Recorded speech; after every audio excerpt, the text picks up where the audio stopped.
15 हमारे समझौते में कहीं पर नहीं थी, लेकिन इस समझौते से परे जाकर के विद्वेषता पूर्वक जो है एफआईआर संख्या 115 को सीबीआई को दिया गया, जो मैं मानता हूं कि एक राजनीति में एक सबसे गलत कदम मानता हूं कि इवन मुगल कालीन में या अंग्रेज कालीन में भी कभी इस प्रकार का नहीं हुआ कि आंदोलनकारियों के बीच और सरकार के बीच कोई समझौते हुए हों, उनके परे जाकर के और उनके ऊपर कुठाराघात किया गया हो।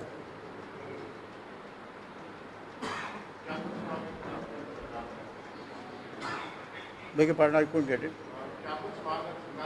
सरकार से हमारी सीधी मांग है, केंद्र से भी हमने मांग की है और राज्य सरकार से भी मांग की है कि इस मुकदमे को एफआईआर लगा के ख़त्म किया जाए।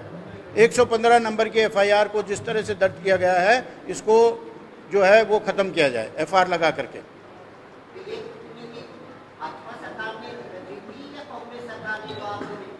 ये तत्कालीन सरकार 2017 में उस वक्त भारतीय जनता पार्टी की ही सरकार थी 2017 में, और उन्हीं से समझौता हुआ था। तत्कालीन गृह मंत्री कटारिया साहब जो थे, उनसे समझौता हुआ था, बाकायदा समझौते में हस्ताक्षर हैं। आज वो लीडर ऑफ अपोजिशन है। मैं आपसे यही निवेदन करूंगा कि एक बार उनसे ये पूछा जाए कि ये क्यों भेजी गई समझौते की कॉपी। समाज की बैठक में यही एजेंडा रहेगा कि अगर हमारे पास पॉजिटिव वाइब्स आती हैं सरकार की तरफ से, तो इसके आंदोलन को हम उनको धन्यवाद में परिवर्तित कर देंगे, और अगर पॉजिटिव वाइब्स नहीं आती हैं तो निश्चित रूप से कोरोना की कंडीशंस को अपनाते हुए जो है हम आपदा में ही अवसर ढूंढेंगे और उसका हम प्रयोग करेंगे। जी, निश्चित रूप से चार्जशीट में ऐसे नाम हैं जो लोग वहाँ पर मौजूद नहीं थे। मैं आपको बताता हूँ, महावीर सिंह जी वहाँ पर मौजूद नहीं थे, वहाँ पर एपी सिंह मौजूद नहीं थे, यूनुस खान मौजूद नहीं थे। ऐसे कई लोग हैं, बहुत से लोग जल्दी आ गए थे वहाँ से, वो भी जल्दी आ गए थे। और वो चीनू जो है वो भी वहाँ पर नहीं थी, वो तो आज भी नहीं है, विदेश में ही है वो। तो ये लोग, ये जो है ये एक कुठाराघात है, एक प्लान्ड वे में परेशान करने के लिए एफआईआर दर्ज की गई है।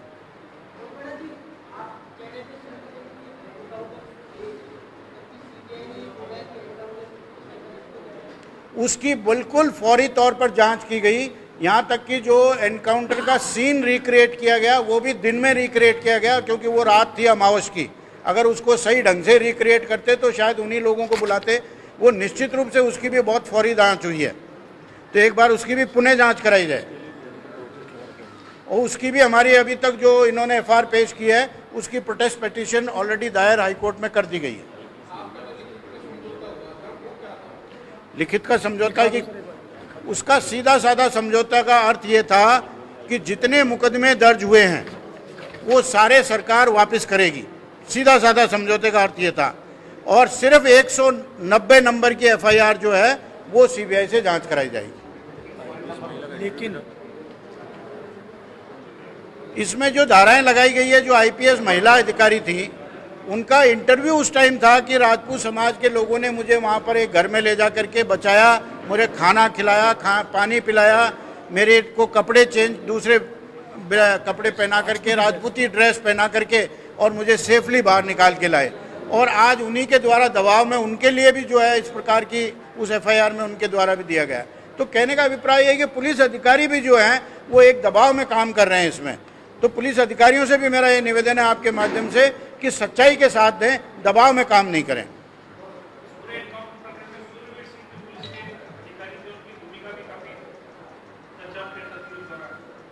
देखिए, जो भी थे अधिकारी, मैं नाम नहीं लूंगा किसी का, जो भी अधिकारी थे उनको सच्चाई से सामने बाहर आना चाहिए।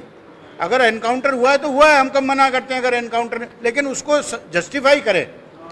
वो जस्टिफाइड लग नहीं रहा जिस तरह से जस्टिफाई किया गया है। जिस तरह से ये हमारे ऊपर चार्जशीट लगाई गई है, ये कहीं जस्टिफाइड नहीं लग रही है, किसी भी तरह से जस्टिफाइड नहीं लग रही है। इसी तरह उसमें जो उन्होंने एफआईआर लगाई है वो भी कहीं जस्टिफाइड नहीं लग रही है।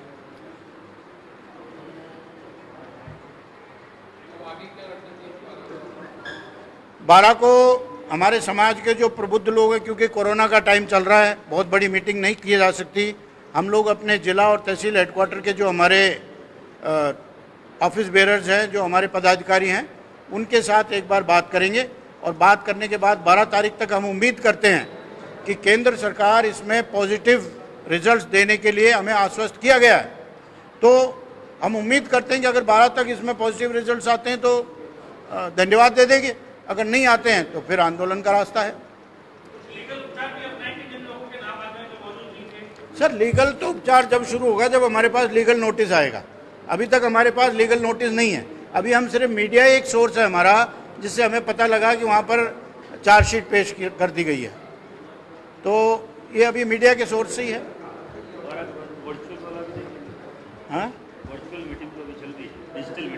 वर्चुअल डिजिटल मीटिंग्स वो भी एक कंसेप्ट हम यूज कर सकते हैं, वो विल सी। कोरोना टाइम में भाई अब गैदरिंग नहीं कर सकते हैं, तो वर्चुअल मीटिंग जो भी चल रही है बीजेपी करवा रही है, हम उस पर भी कॉन्सेंट्रेट कर रहे हैं, क्योंकि ये जो तहसील स्तर पर जो हम लोग ज्ञापन की जो डिमांड कर रहे हैं कि 12 के बाद में तय किया जाएगा, वर्चुअल मीटिंग हो सकता है कि लाखों की संख्या में वर्ल्ड रिकॉर्ड हम लोग बना दें कि 10-15 लाख लोग ऑनलाइन हमसे आप लोगों के माध्यम से ये चीज वहाँ तक जाए कि राजपूत समाज क्या कर रहा है। आज सभी संस्थाएं यहाँ पे है, जितनी भी सभी संस्थाएं हैं, 24 आदमी है, जो 3-4 लोग क्या है ही नहीं यहाँ पे, वो अलग बात।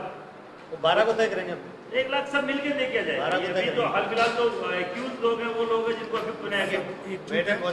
उनका हाल फिलहाल तो हम जिम्मेदारी आपको दे रहे हैं, सीधी सी बात, आपको जिम्मेदारी दे रहे हैं कि इसकी तथ्यात्मक स्थिति को आप बाहर ला सकते हैं। बड़ी बड़ी बातें हैं कि जो महिला जिसको बचाया, आप लोगों ने छापा अखबारों के बहुत मेन पृष्ठ पे कि मेरी असमत बचाई गई और मुझे बकायदा घर पे ले जाके मुझे राजपूती कपड़े बना के सम्मान भेजा गया। उसी महिला का 3 दिन बाद में FIR दर्ज होती है कि मुझे अरेस्ट किया गया है, तो कैसे मानने जो महिला खुद अपने जवान मतलब मुझसे बोल रही है, और वही महिला धन्यवाद दे रही है कि राजपूत समाज ऐसा समाज नहीं है कि एक महिला की इज्जत को जानता है, इतने बड़े लाखों की भीड़ में भी मुझे बचाया, और उसी महिला को दबाव में लेके 15 तारीख को मुकदमा दर्ज करवाया जाता है। ये एक तरीका का षड्यंत्र है। 115/17 में मुकदमा ही नहीं था जिसको माना गया था। ये that is not the issue. Our issue, हमारा जो मेन इशू यही है कि 115 नंबर की FIR जो है वो समझौते से परे वहाँ भेजी गई और 6 महीने बाद भेजी गई। जो वो गई यहाँ से 10 जनवरी 2018 को गई, समझौता हमारा हुआ 18 जुलाई 2017 को। ये चीज़ आप प्रश्न गुलाब चंद जी से पूछें, क्योंकि अभी वो भी बहुत इम्पोर्टेंट पद पे हैं, सरकार के जो अपोजिशन लीडर हैं, तो उनसे आप ये बात पूछें कि साहब ऐसा क्यों हुआ, ऐसा इन लोगों के साथ आपने ऐसा कुठाराघात क्यों किया।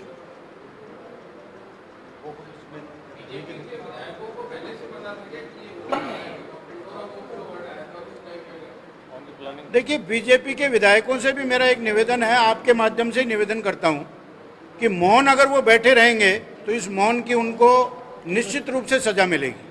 समाज सब जानता है, समाज हर चीज देख रहा है। आज बीजेपी के पूर्व विधायक भवानी सिंह जी आज बोले हैं, हम उनका स्वागत करते हैं। प्रताप सिंह जी खाचरियावास आज वर्तमान में मंत्री रहते हुए बोले हैं, हम उनका स्वागत करते हैं। तत्कालीन समय में नरपत सिंह जी राजवी साहब ने पत्र लिख के उस वक्त जो अमित शाह जी अध्यक्ष थे उनको पत्र लिखा, उसका हम स्वागत करते हैं। केंद्रीय मंत्री गजेंद्र सिंह जी से डिमांड भी हुई है, मेरी वार्ता भी हुई है, और अन्य मंत्रियों से भी मेरी वार्ता हुई है केंद्र में, और उन्होंने मुझे अश्योर भी ये लोगों ने किया है कि इसको हम सरकार के सामने यानी गृह मंत्री जी के सामने पुटअप करके और इस समझौते के अनुरूप ही उसके रिजल्ट लाने का प्रयास करें।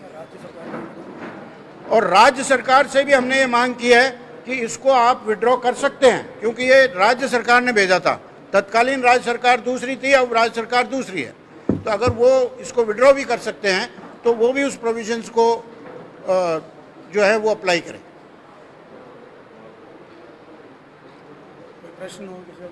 Any other question? लेट हो गए जी न्यूज़ वाले, ये पॉइंट दोबारा बता दो थोड़ा। इसकी कॉपी आपको दी है मैंने। इसमें सर मोटा मोटी बात यह है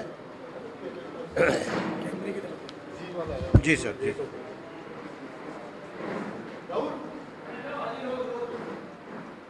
हमें मीडिया के माध्यम से ये पता चला कि सीबीआई ने 115 नंबर की FIR जिसमें 24 हमारे समाज सेवियों को अभियुक्त बना करके चार्जशीट पेश की है सीबीआई की एसीजेएम कोर्ट जोधपुर में।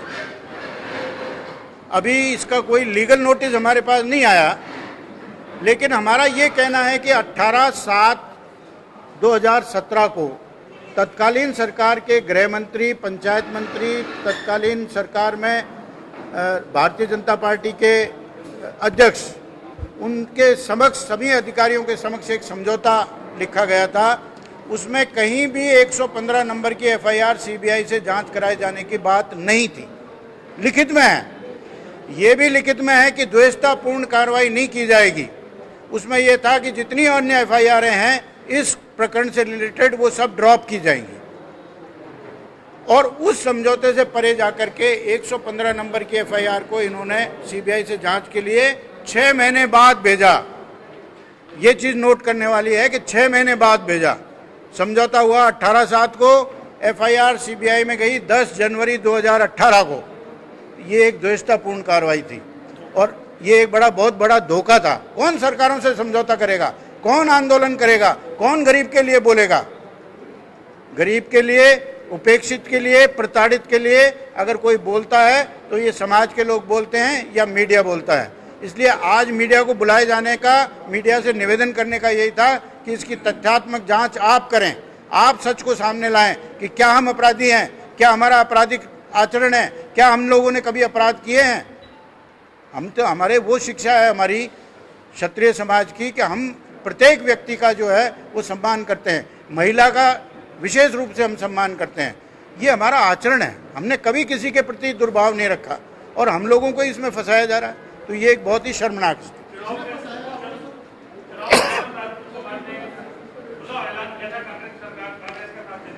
जी, ये द्वेषतापूर्ण कार्रवाई जो सामने आई वो इसीलिए आई हुई होगी, मैं तो यही मानता हूँ। और अब जो वर्तमान केंद्र में सरकार है उन्होंने हमें आश्वस्त किया है, तो एक बार हम कांग्रेस भाजपा दोनों से ही, जिनकी सरकार केंद्र में है और जिनकी सरकार राजस्थान में है, उन दोनों से हमने निवेदन किया है कि इस स्थिति को आप कंट्रोल करिए, इसको राजनीति में मत डालिए, क्योंकि एक सामाजिक मामला था और सामाजिक मामले को सामाजिक मामला रहने दीजिए, वरना इससे समाज पूरी तरह प्रताड़ित हो रहा है और समाज इसके लिए उद्वेलित होगा।